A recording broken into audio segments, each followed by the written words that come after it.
So let's start today's show. The easy show to do, the easy one, I'm not into easy, is Sam Darnold stinks. No, he doesn't. He's closer to Baker Mayfield than Patrick Mahomes. He doesn't stink.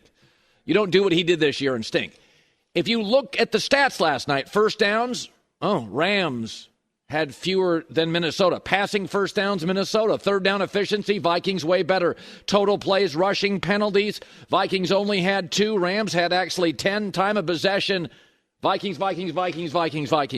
What I watched was a coaching clinic.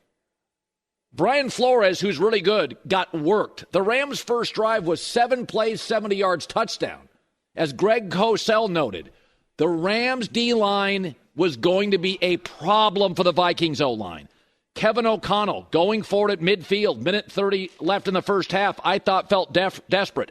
This game was over at half. It was 24-3. You could argue it was over midway through the second quarter, all on coaching. The Rams put on a clinic. Brian Flores is great. First play of the game, 25 yards. They're already in field goal position to Puka Nacua. The common theme this weekend is young quarterbacks that fell behind lost. You know, Justin Herbert lost, and Sam Darnold lost, and Jordan Love lost, and the only one that won was Jaden Daniels, and he needed a doink. What I watched last night, McVay proving once again, since Sean McVay arrived in Los Angeles, only the Kansas City Chiefs have more playoff wins. And he did it with a run team with Todd Gurley, a run scheme. And then he did it with Cooper Kupp. And now he's doing it with an older Matt Stafford and Puka Nacua, and he's actually doing it with defense.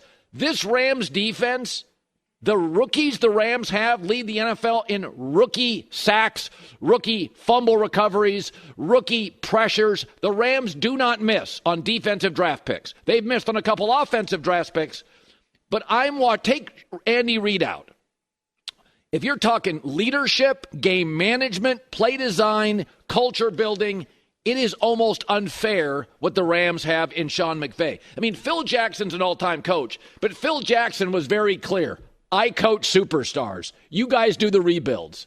McVay can do rebuilds. He can do young stars. He can build a defense. He can go run first. He can go pass happy. It doesn't matter. You give him an off season, he'll rebuild the team. He'll rebuild the scheme. Remember a couple years ago, he went to Seattle for the opener in a rebuild year? Pete Carroll didn't know what he was watching. I mean, they literally came in with a completely different schemed run game. And I'm looking at some of these Rams defensive stats since week 15, including the playoffs. The Rams lead the entire NFL in sacks. And I don't know if they can beat Philadelphia, but they match up with Philadelphia, and they are a different team than the one that played Philadelphia earlier this year. I said this for the last 3 weeks. This young defense, about every 3 weeks you look up, and they're noticeably better. And, the starters have only played 4 games. The last 4 games, the starters defensively have played for the Rams. They've allowed under 10 points in all 4 games. So there's only a handful of quarterbacks that can beat the Rams, and Sam Darnold, with this offensive line, is not one of them. But we love to bury losers. I mean, that's what media does, right? You're a loser, we bury you. I didn't think this game was about the Vikings. I thought it was about a staff in Brian Flores and Kevin O'Connell that we felt all year was an elite staff. 4 drives into that game, 3 drives into that game, it was a coaching mismatch. The Vikings could not protect Darnold, who's always held the ball too long. For the record, so did Big Ben, and so does Joe Burrow. So did Andrew Luck. Some guys like to hold it a second longer because they're big play guys. They like to throw the ball down the field and not dink and dunk it. But Sam didn't have a great night. But Josh Allen could win that game with that protection. Lamar Jackson, Mahomes could win that game. Sam Darnold's not going to. But I said this weekend, we love to bury the losers. I didn't blame the Packers for losing. I said yesterday on the show, they're not as good as Philadelphia. They're too young. Green Bay wasn't going to win that game in Philadelphia. It was the one game I said going into the weekend, my favorite bet was take Philadelphia. They don't even have to play well, and they didn't, and they can win. To me, this game was about Sean McVay. I mean, think about this. Kyle Shanahan is considered a very good coach, and I think that. 8 years, 4 times under 500. And he is very reliant, and Shanahan's good. He is really reliant on Christian McCaffrey. McVay's reliant on nobody. Oh, Jared Goff. Now got rid of him. Matt Stafford. Don't go run heavy. He's proven he can win and proven he can get to a Super Bowl. So he's not reliant on any one thing. You give Sean McVay an offseason or an extra week like Andy Reid, and it feels like a coaching mismatch against a Viking staff that I think is one of the best staffs in the league. The gap in preparation, the gap in game planning in the first 2 to 3 drives of that game was insane. Again, Barry Darnold. Darnold's closer to Baker Mayfield. Okay, he had a great year. They're going to move on. They're going to go to J.J. McCarthy. That's the NFL. If you have a bad couple of weeks at the end of the year, coaches get fired, quarterbacks get demoted, people hit the free agent market. That's always been the NFL. You only have so many games. There's scarcity. It's not the NBA or hockey or baseball. You can have bad Julys, and you're going to be okay if you're hitting in August, September, and October. That's not the NFL. You have a couple of bad weeks, people move off you. But McVay was symphonic last night. And there was a game earlier this year. Remember this game, J-Mac, when they played the Buffalo Bills? And I came on the following day and I said, I think that was the perfectly coach-played game.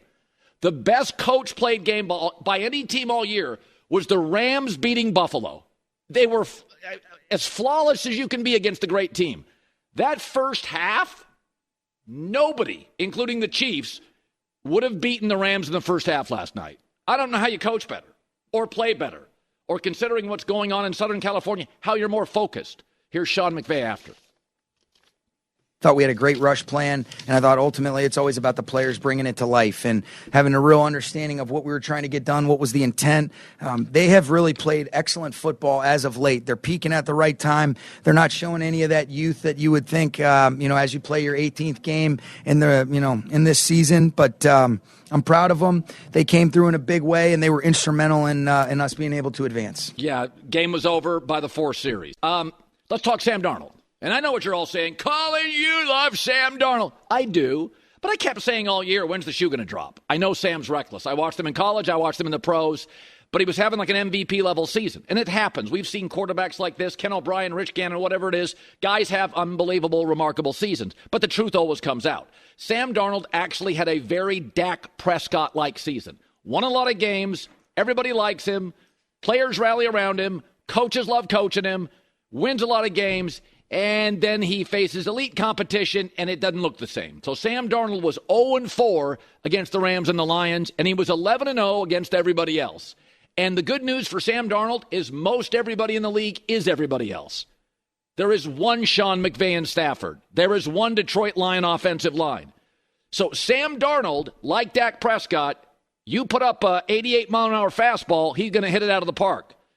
He's got trouble hitting Kershaw in his prime's curveball. He's not going to beat the great teams unless he's got really good protection, a perfect game plan. So 90% of the league isn't this Rams team or the Lions or the Bills or Patrick Mahomes.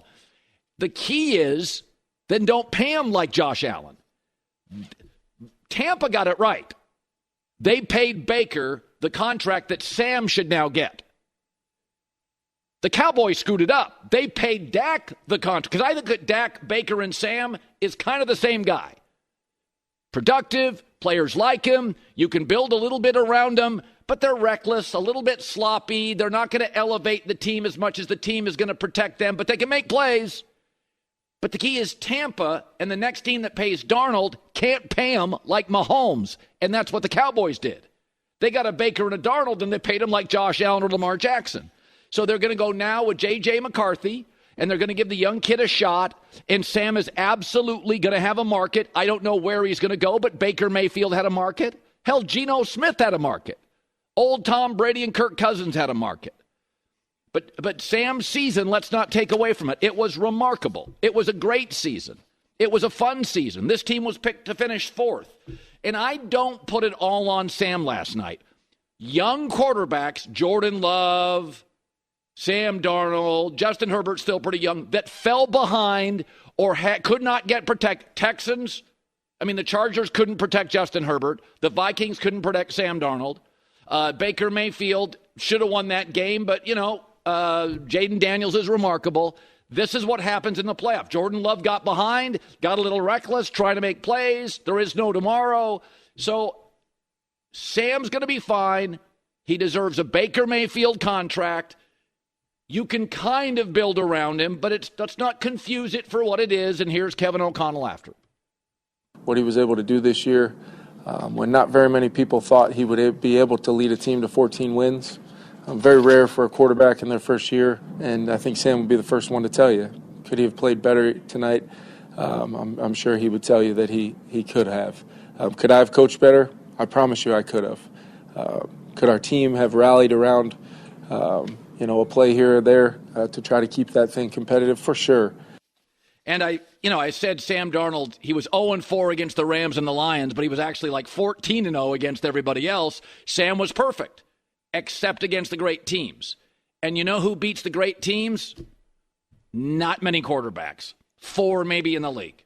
I mean, as good as Stafford and McVay are, they're going to go to Philadelphia, be an underdog, probably not play as perfectly as they did last night. Philadelphia played poorly, so everybody now is doubting them. Yet they played poorly and beat a good Packer team. So Philadelphia now stays home, cold weather, Rams play a perfect game. It is hard to beat great in this league. And Sam faced great last night. A great pass rush, a great young defense, a great coach, great efficiency by Matt Stafford. Sam's not going to beat that with that O-line.